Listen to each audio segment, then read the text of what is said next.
So Tower of Fantasy just had one of the biggest updates, and in this video I want to talk about the new character Claudia, how awesome she is, the new artificial island, and what kind of things it can do inside of it. Now if you don't know what Tower of Fantasy is, it's basically a shared open world MMORPG, and I've actually made quite a lot of videos about this game. And for this update, the developers wanted to support my channel, which I really appreciated, and if you want to check out Tower of Fantasy, make sure to use my link in the description. Now let's talk about Claudia and why I'm so excited about her. Well, first of all, I actually got really lucky when pulling for Claudia. It only took me 40 summons and she immediately showed up, and because the pity doesn't reset after 40 more summons, I'm gonna get lucky again. And this is why I really love the gacha system of this game and why it's so generous. Now if you're playing the game, as you already know, each weapon has a certain damage type, like for example Volt or Flame, and there's also physical, and Claudia is going to be leading the charge with this attack type. And you might be wondering why. Well, first of all, she has really powerful attacks, but more importantly, she has physical resonance, which means if you equip two weapons with Grievous type, which is basically physical damage, your physical attack will be increased by 15% and physical resistance will also be increased by 25%. You don't often get these kind of buffs and they're really awesome, which is why by using Claudia's weapon, Grin Blade, this will basically be the main way to build your physical teams. But let's take a look at her weapon. So her normal attack has 5 hits, and on the final hit, the enemies get launched in the air. So if you follow up with an air combo, there are a total of 4 hits, and the final hit will knock down the target. You can also do a cool Cyclone attack, where you just hold down the attack button in the middle of the normal attack combo, and it will do this really cool Cyclone attack upwards. And besides that, there's also the standard dive attack, dodge attack is also there, but what's really interesting is her skill. First of all, it will select up to 5 targets and deal a lot of damage, and once it concludes, it will also deal more damage afterwards. But what's really important here is that while the animation is running, you actually become immune to control effects, and you take 50% less damage. To me, this is pretty awesome because if you're running out of dodge and you see the enemy is about to unleash a big attack, you can use the skill to mitigate some of the damage, and I think that's a really cool ability for this skill. Now, the discharge is also pretty awesome. Besides the fact it will deal a ton of damage, you will also gain immunity to all the status effects like Grievous, Freeze, Burn, or Electrify, and it will last for 5 seconds. So again, this is kind of similar to her skill. You can sort of mitigate the status effects if you have any of them on you, or if you feel like one of them is going to be coming for you. So all in all, I think the weapon skill and discharge are really interesting because not only do they allow you to deal damage, but it lets you also mitigate stuff like status effects, control effects, and you can even take less damage while using the skill. Now, what I love about this game is that you can easily get multiple copies of the same weapon, and Claudia's Grin Blade has some really cool advancements. So starting with the first advancement, after you hit a target with a skill or a discharge skill, your damage will be increased by 8% for 25 seconds, and the best part, this can stack up to 3 times. So basically, if you initiate the fight with a skill, time your dodge correctly with a discharge skill, and do one additional skill, you are getting 24% damage increase, which is pretty awesome. Now, the second advancement is pretty standard, all the weapons have it, so you just get 16% attack increase, but the third advancement is really interesting. So again, when you attack an enemy with a skill or a discharge, they will gain 1 stack of war wounds, and they will start taking 10% more damage from physical attacks for 15 seconds. Now, it's only 1 single stack, but come on, you will easily mark the enemies with your skill, and all of them will start taking 10% more damage from physical attacks. So this is why I said the Grin Blade is gonna be leading the charge for physical teams. Not only do you gain a physical resonance, but this advancement also will deal more damage to enemies from physical attacks. Now, the fourth advancement is yet again a standard upgrade every weapon has. So moving onwards to the fifth one, if you hit a target with a skill or discharge, all weapon skill damage will be increased by 20% for 25 seconds. You're probably noticing a trend here. All of these advancements are closely tied to using your skills or discharges. So by getting the fifth one, you're actually getting rewarded for using your skills or discharges, which is like a win-win situation. And finally, the last advancement. So if skills are hitting the same target, they no longer have reduced damage. And after using Grin Blade's skills or discharge skill, all of the targets with war wounds within 8 meters will gain another 1 stack of war wounds. That's pretty insane in my opinion. And I'm not surprised because this is the final advancement, and the payoff is gonna be huge here. I also have Claudia's new matrices. Now, the 2P set will increase damage by 13% all the way to 23%, depending on how many copies you have advanced, and this damage will be increased when hitting a target in midair or when initiating an aerial attack.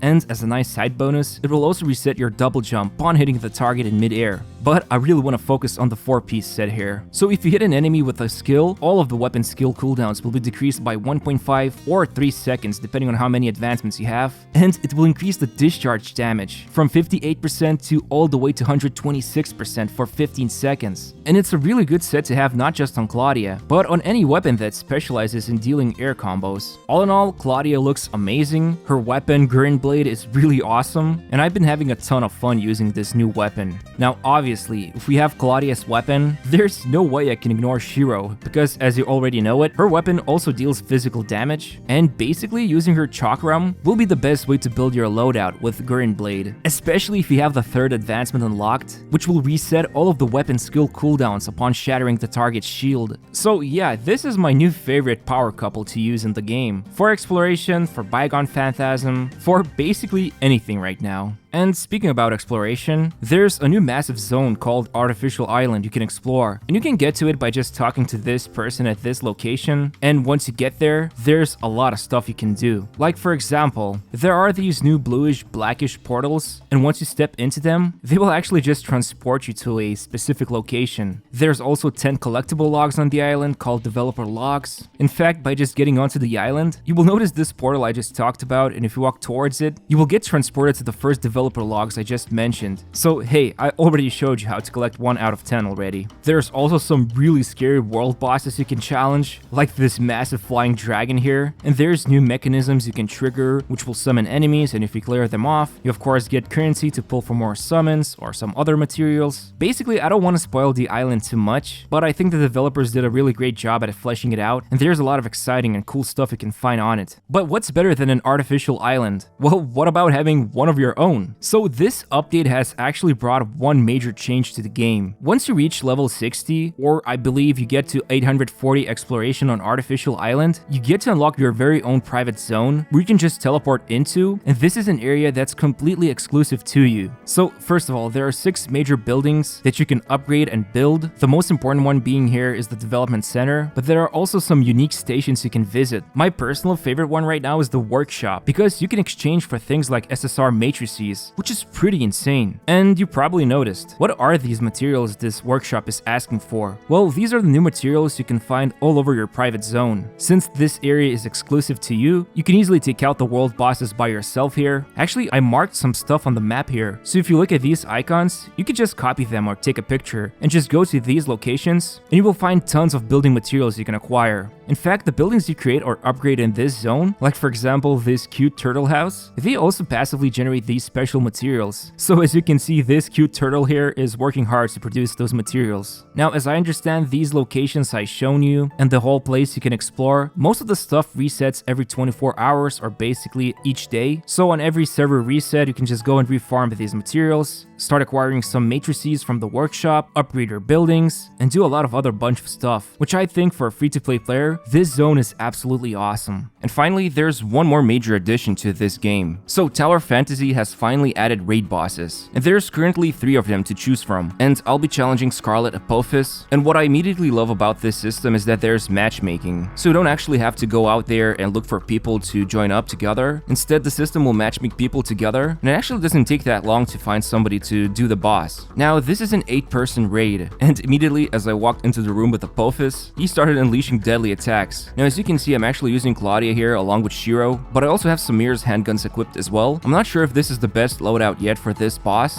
but I'm really enjoying Claudia's performance here. The boss is super deadly, and Apophis here is actually quite interesting to fight against as well. In fact, if you're not being careful here, just as I am here, you'll get one-shotted pretty easily by him. But I'm guessing maybe my gear is a bit outdated here, so if I improve my equipment here, he would probably not take me out with a couple of attacks. But on the other hand, it clearly shows you that this boss is really dangerous, and you need to work together as a group if you want to take out this boss. Still, in the end, me and my team finally prevailed and defeated Apophis. We got the rewards, we celebrated. Well, not really celebrated, they just immediately left. But at least I celebrated and had a good time with this boss. So with this newest raid addition, you get to fight cool bosses. There's currently 3 of them. You can collect awesome rewards. And I think for this game, it really feels like a satisfying PvE endgame. But yeah, overall, I think this update is really nice. I really love the fact Claudia is so good in physical teams. In fact, she is the face of physical teams right now. The artificial island is really exciting and fun to explore, and having your own place where you can upgrade buildings, acquire new materials, and best of all, acquire stuff like matrices and other precious resources, that's just icing on the cake of this update. But anyway, if you haven't tried out Tower of Fantasy yet, I really recommend you checking out this update, and I would really appreciate if you could use my link in the description and download Tower of Fantasy. Thanks for watching this video, and I'll see you soon.